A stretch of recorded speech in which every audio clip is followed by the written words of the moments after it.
Welcome to our very first Q&A special. As regular listeners will know, we've been inviting you to send in your questions for Robert and Anushka and I in recent weeks on email at talkingpolitics@itv.com and by replying to our social posts. You have, of course, delivered in spades. So here we go. We're going to crack through these so that if you send a question, you've got a decent chance of getting it answered. No surprises, we had one or two on the man noisily changing the world order. D. Brown on Facebook asks, what would be the tipping point for our politicians to realise Trump can no longer be counted as one of the good guys? How far would he have to go for the UK to split ties? I think we might have gone past that point. But I guess the serious point here is, at what point do we stop being polite and thankful to Trump? Anushka, you first. And at what point do we say enough's enough, we're going to need to stand up to these guys? I mean, I think they would argue, and actually I thought it was interesting listening to Emily Thornberry sort of argue this during the week to Robert. She's obviously chair of the Foreign Affairs Select Committee, that he's trying to stand up to him in his own way, and that they have made a decision that by sort of pressing his buttons, and they really learned how to press Donald Trump's buttons before they went out to the White House, that is the best way for them to achieve certain things. And at the same time, they would be, strong on, for example, Vladimir Zelensky going out. And they see in Downing Street him walking out to the street, hugging Vladimir Zelensky, embracing him, making very clear how much they stand by Ukraine, as standing up to Donald Trump in a way. I suspect that what we're being asked here is, would we be much more explicit about it and much more kind of turn to him and say, enough's enough? Well, tariffs is the first step, right? Do we respond to Do the we fact he's retaliate? displaced? Yeah. I think they'll be reluctant to move too far from the strategy they have been following. As of this moment, we are still resisting direct criticism. I am intrigued by what would happen, what could well happen, if Putin rejects the ceasefire terms that Ukraine has accepted. Ukraine has accepted with massive input from Starmer, from Jonathan Powell, Starmer's national security advisor, big UK input into what is a really quite big concession by Ukraine. If Trump then talks to Putin, Putin says, I'm not signing it unless we see, further capitulation from Ukraine. That'll be a big moment for Keir Starmer, whether he continues to essentially hold back from criticising Trump. At that point, our material interest in supporting Kyiv will be very seriously threatened. Okay, Annie Christopher from Bournemouth asks, if Ukraine was incorporated into NATO, would the outcome of the war change in their favour, and how would that affect America? Now, I think what I would say to that, before seeing what you guys might have to add, is, first of all, it's unthinkable that Ukraine would join NATO now, because that would make NATO instantly at war with Russia, and no one's going to have that. So I guess the question becomes, does Ukraine join NATO if there is a peace deal? I think that would immediately lead to a resumption in the war with Russia, so that's problematic. I'm also pretty certain Trump's America would never let Ukraine into NATO. So I suppose the question is, if NATO collapse and we get a European defence pact, do the Ukrainians get into that? That's a more interesting thought. You think they do? I think they do, but then I think whatever the equivalent of Article 5 is for that group will be interesting to see. Because obviously, if the equivalent is one attack to one is an attack to all, if it is basically an Article 5, that makes Europe in a much more dangerous position. So I suspect that, Robert, you may disagree with this, but from talking to people about the idea of a kind of European Defence Pact, most people I talk to think it has to involve Ukraine to some extent. Well, and it's that, but then it's that framing, and what they would want to focus on, for example, is using that defence pact to massively boost, investment in defence and artillery, and kind of standardising our systems across Europe and finding ways to procure weapons in a cheaper way. I mean, you could leave Ukraine out of the European Defence Pact, obviously, and there would be a logic to doing that since they're already at war. But the truth of the matter, I think we would probably all accept, is that it's perfectly plausible that once Putin has a bit of a chance to recover, he might try with Estonia or somebody else. And then we really are down to, okay, well, if we don't stand up for Estonia, then maybe Poland's next and so on. Robert, you want to add anything?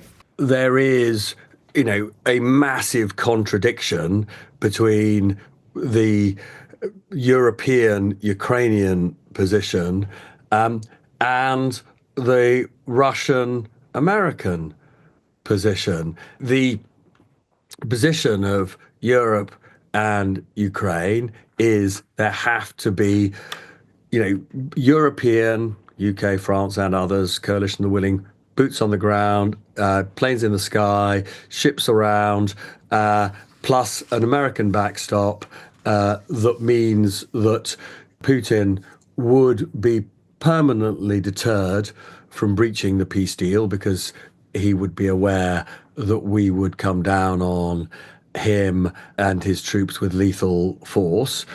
Putin has made it absolutely clear that that is not a basis on which he can remotely sign a peace deal. America is making it clear that it is not going to provide the backstop that Europe needs. So, broadly, look, I think it's great that we've got a ceasefire proposal accepted by Ukraine, but I suspect we're just in that territory of, inch by inch steps that maybe stop the fighting and maybe stop the fighting actually for quite a long time. But I don't think we're going to see anything that looks like a sustainable peace deal with with borders drawn, with the sovereignty of Ukraine guaranteed. It just doesn't seem remotely a prospect in sight.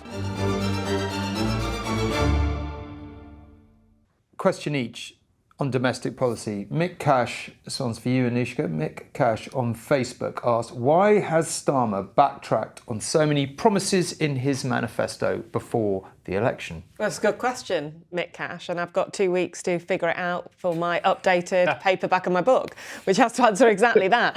It is absolutely the case when you actually look back over Keir Starmer's career. We can't wait 2 weeks for the answer, by the way. You've got to give the answer now. It predates what he promised into this election. Are you saying he's got to read the book for the answer? Basically, Mick, read my book. It's a very good book. No. You should all read it.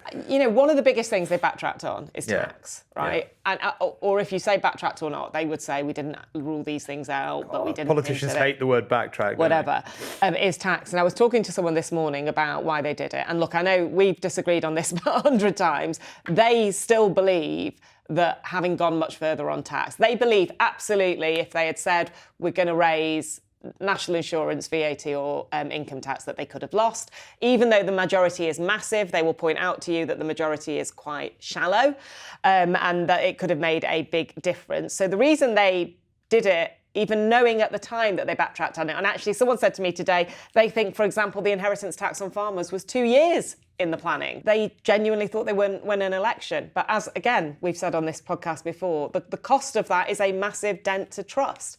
And how many times can you keep doing it? There are some things on which I think they should have backtracked and they didn't. And I was talking to someone in Downing Street about this.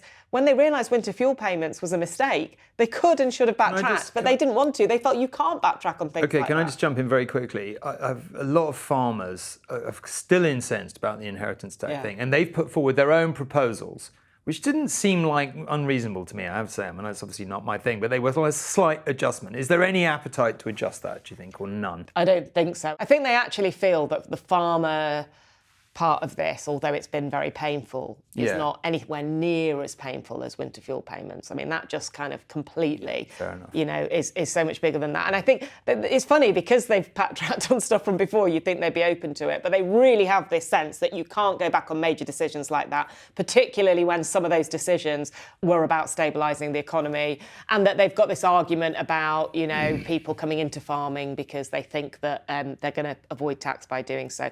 Okay, Robert. George, sorry, can I just very briefly, because we need to move on to the next question. Yeah. No, sure. It's just something that's been driving me nuts. So I'm going to, and Anushka can obviously and I can take this offline afterwards, but I do just need to express this, right? So Starmer, 2 weeks ago, writes this really long letter to his cabinet colleagues. At the heart of it is this claim that he makes that the split in politics is no longer left-right, it is disruptors versus the disrupted, right? And he says to all his unbelievably conventional colleagues, you have to now be the disruptors. And I just read this and I just thought, for goodness sake, for about 15 years it's been obvious that's the divide in politics. You ran the most conventional, tedious, lacking in courage campaign before the general election of sort of, of pretty much any campaign in recent history. And now you're saying you're going to be the disruptors. Well, good luck. I tell you what, Robert, why don't you tell us what I love you the way really he thinks I'm going to take it offline with you. What do you think I am? Press secretary to Downing Street? No. I just wanted to know what you think about it. I just wanted to, you must have read that letter.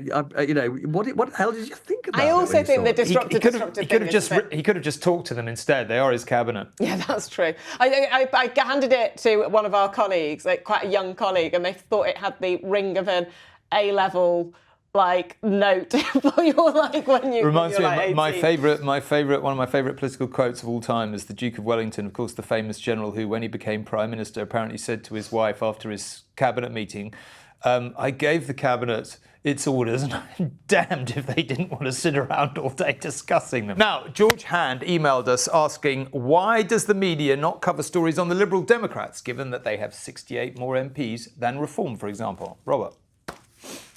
Oh, goodness me. That's not a very fair question to ask. 67 more, I think. I mean, I'd say we're all a little bit of... Okay, let me answer it. I would say I'm going to hold up my hand and say we are possibly all a little bit at fault about this. And I think the reason is Reform... The reason actually goes back to the answer Robert just gave in that letter. Reform are the disruptors to a degree, although possibly Ed Davey is changing that a bit, particularly because he's going much further than anyone else on Europe, and that's an interesting thing to bear in mind if he keeps going down that road and we become more European in outlook again. So there's a sort of, we are news journalists, we are drawn to the new. Reform is new in terms of its growth and everything else. I also don't accept, of course, in election periods, the number of MPs you win is what we have to go on if we're told to, we kind of, when we're in a different period. But Reform won over 4 million votes, right? They were second in dozens and dozens and dozens of seats. The fact that they've got 5 MPs is actually a testament of how odd our we do cover them more than the Liberal Democrats, though. That's a fair criticism. Can I just say though, but we probably don't cover the Conservatives that much more than the Lib Dems. Basically, we cover things based on, are they good stories, right? And so, as you say, Reform are very disruptive, and often they are good stories. Secondly, if you go in, if we want to go inside the minds of what they're thinking about in Downing Street, they're thinking about Reform. They're not thinking about the Lib Dems. That said, the Lib Dems shift is something I think about and actually talk about quite a lot because it has a massive impact on what's happening to the Conservative Party and to the kind of shape of Parliament and also to the kind of traditions that we have. So I was talking to some very senior Lib Dems the other day and I was saying, it feels like for the soft Tories, where do they go if the party's moving in this direction? And they were like, hello, they come to us and they see themselves actually not as historically they presented themselves as on the left of politics. They're absolutely trying to take this space which has opened up in the sort of more liberal, soft, right, centrist part of policy. And I think we actually cover them in a way that's less like, here's what a Liberal Democrat MP said, but here's what the movement towards the Lib Dems means. Also, we're saying Ed Davey does actually ask some quite interesting questions in PMQs. We do take the Lib Dems seriously. We do, when they've got interesting policy ideas, we obviously cover those, and they've actually made, they've made a big impact when it comes to the whole sort of social care part of things. But, I mean, I'm going to get this statistic slightly wrong, but, Reform in the general election got something like 30% more votes than they got.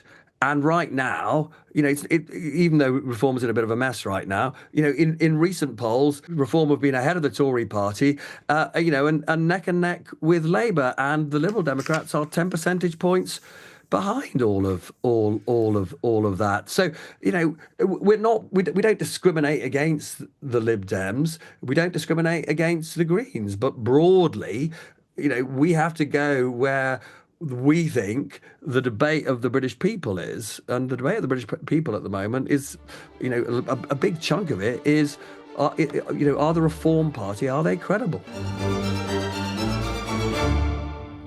We've got time for a couple of very brief answers on our final, not quite so serious questions. John on email asks, what's one political buzzword you absolutely hate? I think I'd say black hole in the public finances, because we've debated how fed up we get of that. I came in with one word, and Robert, you've used it. Backstop. Why do we use the word backstop all the time? It's so annoying. What do you prefer, insurance or guarantee? Let's go with guarantee. Oh, guarantee. Irish backstops, Donald Trump's backstops. Backstops, backtrack. I should have given this some thought ahead of time. I mean, there are so many of these awful. I mean, the one that I get fed up with, because it's so pretentious, is the Overton window. Have I mentioned the Overton window on this program? No, this is niche. Come on. No, it's not niche. You obviously don't move in the right pretentious I obviously circles. Don't. Basically, everybody talks. Everybody who wants to prove that they're intellectual when it comes to politics talks about the Overton window. It's named after a rather distinguished academic, Overton. And basically, all it means is that when you get, somebody extreme like Trump out there doing extreme things, even then mainstream parties are forced to contemplate doing policies that in normal times you would regard as a total anathema to them. So, one sort of example as of this moment is you've got Elon Musk, Department of Government of Efficiency, Doge, closing down huge swathes of America's public sector. Surprise, surprise, here in the UK, you've got the rather more quietly spoken, calmer Pat McFadden, Chancellor of the Duchy of Lancaster, talking about the imperative of remaking the British public service. If you didn't know about the Overton window before, you sure do now. Sarah from London asks, finally, if you could report on a different subject to politics or economics, what would it be? Crime? Entertainment? Now, given that I've been here 6,438 years, I think I should note that I have done, I think, pretty much every specialism in the building. So I don't quite know what that leaves me. Entertainment, possibly. Anushka, you know what mine wouldn't be? It wouldn't be fashion. When I first started out as a cub reporter, my editor came up to me and went, you've got to get a specialty. What about fashion?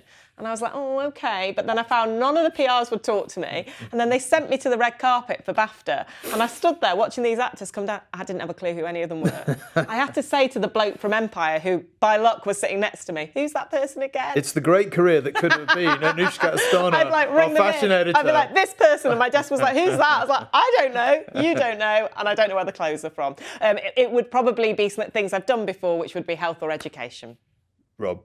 I just love journalism, and I've been lucky that I've done so many different, I've done business, economics, politics, investigations. So I don't really want to just stop doing journalism. So if it's a bit of journalism, I think I'd have to do something I love. I'm quite jealous of food critics. I do that. So I do that if you're too. out there, you want to hire me as a food critic, you know how to get hold of me. There you are. Actually, the only job that I didn't feel like I didn't do here that I missed and wished I had, and probably still do to this day a bit, was being Washington correspondent. They're watching poor Dan Rivers, who literally never.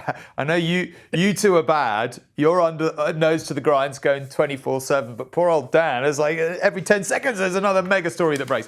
Now listen, that's all for now. Keep your questions coming. As we said, talkingpolitics@itv.com is the email address for them. We'll be back on Monday for Talking Politics USA before Robert and Anushka return on Wednesday for the usual Talking Politics. Until then, have a great weekend.